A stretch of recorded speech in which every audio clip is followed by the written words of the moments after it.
बेटी विदा हुई है, 2 और बाकी।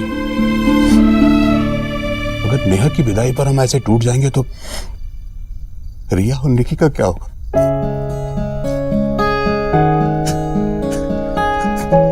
भैया आप तो ऐसे ना रोइए भैया।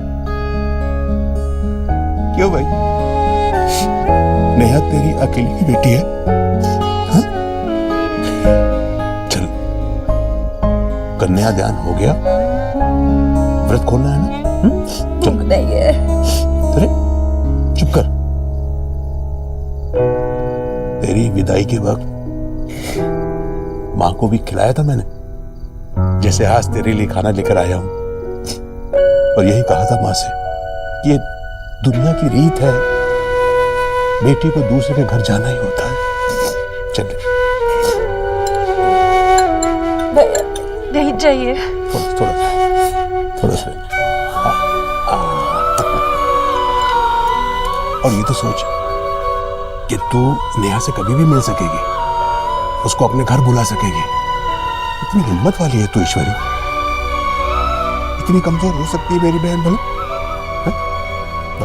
अभी मत रो। याद है भैया जब नेहा पैदा हुई थी तब नेहा के पापा इतने खुश हुए थे, इतने खुश हुए थे, कह रहे थे मेरे घर में लक्ष्मी आ गई है। अब इस खाली मन का क्या करूं मैं? नेहा के जाने के बाद इस घर में उसकी जगह कैसे भरूंगी? देख ईश्वरी, नेहा की जगह ना इस घर में कोई भर पाएगा ना तेरे मन में। हाँ, ये खालीपन तू दूर कर सकती है। जिस तरह नेहा की विदाई हुई है ना, तू देव के लिए किसी को विदा करके लिया। एक बेटी यहां से जाएगी तो दूसरी आएगी। क्या हुआ?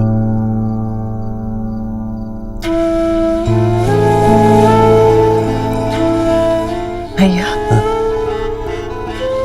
एक बात पूछूं? हाँ, वो मैं हमेशा से अपने आप से ज्यादा भरोसा देव पर करती आई हूँ, हमेशा से। मेरा ये मानना है कि देव के मन में कभी भी कोई बात होगी तो वो सबसे पहले आकर मुझे बताएगा। अगर उसकी जिंदगी में ऐसी कोई लड़की भी है जिसे वो चाहता है या उससे शादी करना चाहता है, तब भी वो सबसे पहले आकर मुझे बताएगा। हाँ, तो इसमें तू मुझसे क्या पूछना चाहती है? ये मेरा मानना है, पर क्या ऐसे होगा? क्या देव कोई भी बात पहले मुझे बताएगा? पगली, देव तेरा बेटा है ईश्वरी। फिर अचानक ये उसकी नीयत और उसकी सच्चाई पर शक क्यों करने लगी तू? देव पूछता है तुझे ईश्वरी, पूछता है वो तुझे। फिर ये बेचैनी कैसे? सही कह रहे हैं आप भैया, बिल्कुल सही कह रहे हैं।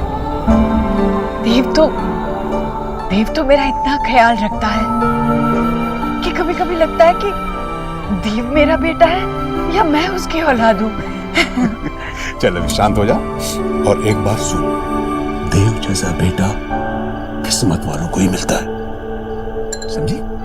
अभी दिल हल्का कर और खाना खा।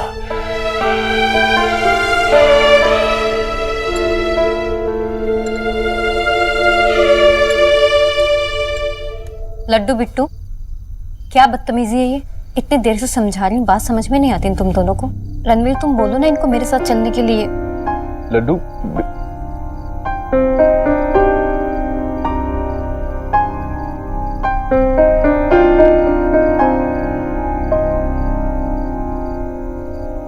भाभी इन्हें यही सोने दीजिए, कोई बात नहीं।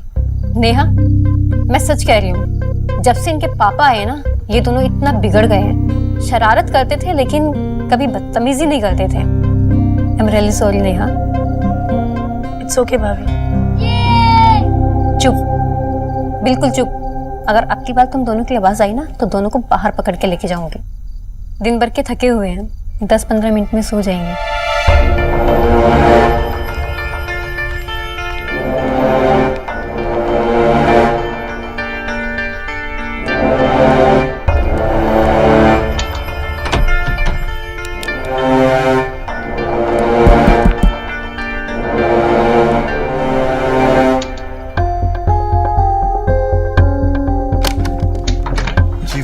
सॉरी रणवीर, वो इनके सुबह के कपड़े ले जाते मैं, वरना तुम लोगों को सुबह डिस्टर्ब होगा।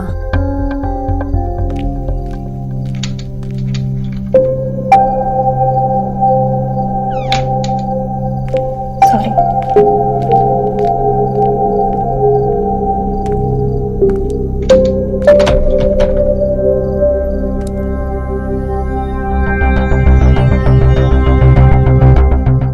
सब ठीक था ना? मतलब सब तैयारी और सब ठीक था ना? कोई प्रॉब्लम तो नहीं हुआ ना? तुझे पता है ना, तू हमारे साथ मेहमानों की तरह गई थी और उस घर की अभी तक बहू नहीं बनी है, तो ऐसा पूछना बंद कर। वो क्या है ना, सारी तैयारी देव ने की थी। मैंने बस ऐसे ही पूछा, क्योंकि अगर वो मुझसे पूछते तो मैं क्या जवाब देती, तो ऐसे भी बस सजेशन। हाँ, देव कितने डैशिंग लग रहे थे ना। और देव जब शेरवानी पहनकर मेरे सामने आए ना, तो मेरे तो दिल की धड़कन रुक सी गई। जो ये देव है ना, ये बस बस बस, क्या है ये देव देव देव? चुप। एलिना, मैं तो कॉफी। थैंक यू माशी, मैं खुद ले लेती। हाँ, क्या हुआ? आप इतने सैड सैड क्यों घूम रहे हो? शोना, तू जब भी शादी करेगी ना, किसी कोलकाता के लड़के से मत करना, और अगर की भी तो उसे अपने प्यार के जाल में फंसा के दिल्ली शिफ्ट कर लेना। माशी, सोना कोई मछुआरा नहीं है जो वो किसी को अपने प्रेम के जाल में फंसा देगी। माँ सत्य बोलो, की बोलो? वो देव बाबू की सिस्टर की विदाई देखकर ना, माँ आप ऐसे टीवी सीरियल के माओ की तरह क्यों बात कर रहे हो? माशी, ये मॉमीज का चक्कर क्या होता है? विदाई चाहे वो टीवी में देखे या फिल्म में या फिर रियलिटी में, 1 सेकंड में सेंटी हो जाती है। तू नहीं समझेगी, जब माँ बनेगी ना तब पता चलेगा। डोंट वरी माशी, जो आपका होने वाला दामाद है ना, वो दिल्ली से ही है। क्या? दिल्ली से है? यहीं से? कौन है? कहाँ से? अरे माशी, मेरा मतलब है कि जो होने वाला दामाद होगा वो दिल्ली से होगा। ये कोलकाता से थोड़ी ना कोई लेकर आएगी। फिर ठीक है। वैसे ना सुनना, देव बाबू अगर कभी दिल्ली से शिफ्ट करना चाहे ना, तो तू उन्हें अपने जाल में फंसाकर यहीं पर रख लेना।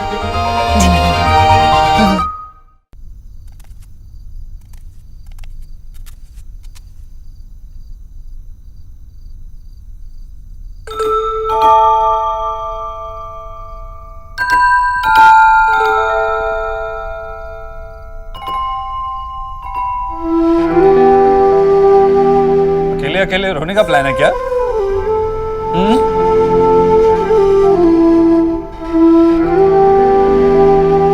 इसने पहले स्टार्ट किया। हाँ, तो आप भी मानती है ना कि आप मुझे हर चीज में फॉलो करती है, इसलिए मैंने रोना शुरू किया, आपने मुझे फॉलो किया। Shut up. चलो बस बस बैठो, जाओ। आपको पता है भैया, हमेशा नियादी को चढ़ाती रहती थी कि जब उनकी शादी हो जाएगी ना तो उनका रूम मैं ले लूंगी। पर भैया मुझे उनका रूम नहीं चाहिए, मुझे नियादी चाहिए। और अब मुझे रियलाइज हो रहा है कि उन्हें सब चढ़ाने में मजा आता था। नेहा के जाने से एक चीज बहुत अच्छी हुई है, आज हम उसे इतना मिस कर रहे हैं कि ये सारी आइसक्रीम खाने से हमें कोई नहीं रोक सकता। ओके, मैं खा लेता हूँ। यम्मी है।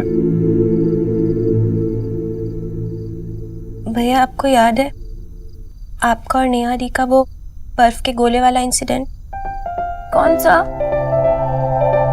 जब हम छोटे थे ना तो भैया हमारे लिए ना स्कूल से आकर कभी कभी बर्फ का गोला लाया करते थे।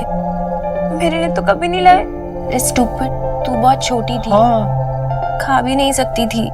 तो जो भी लाना तो चाहिए था। अब मैं आगे कहूँ या नहीं? वो बर्फ के गोले वाला ना हमारे घर से थोड़ा दूर बैठा करता था, तो भैया दौड़कर उसके पास जाते और हमारे लिए गोला लाया करते। एक बार पता है क्या हुआ? नेहा दी का गोला ना थोड़ा पिघल गया, तो नेहा दी ने गुस्से में भैया से पूछा कि मेरा गोला क्यों पिघल गया? तो भैया दी को समझाते रहे कि गोले वाले ने तेरा गोला सबसे पहले बनाया, इसीलिए। लेकिन वो तो नेहा दी ठहरी, मानी नहीं, और पता है क्या किया? गुस्से में आके पूरा का पूरा गोला भैया की शर्ट पे फेंक दिया। फेंका नहीं था, गिर गया था। आप तो उनकी साइड लोगे ना, गिरा नहीं था भैया, फेंका था।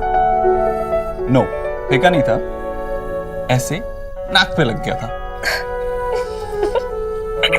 भैया ऐसे गिरा नहीं था, ऐसे फेंका था। आई विश नेहा दी भी अभी हमारे साथ होती। सुनो, नेहा दी अभी अपने सबसे फेवरेट इंसान के साथ में खुश है। अब नेहा दी की खुशियों में शामिल तो हो। Relax, okay? Come on, take it now. Low.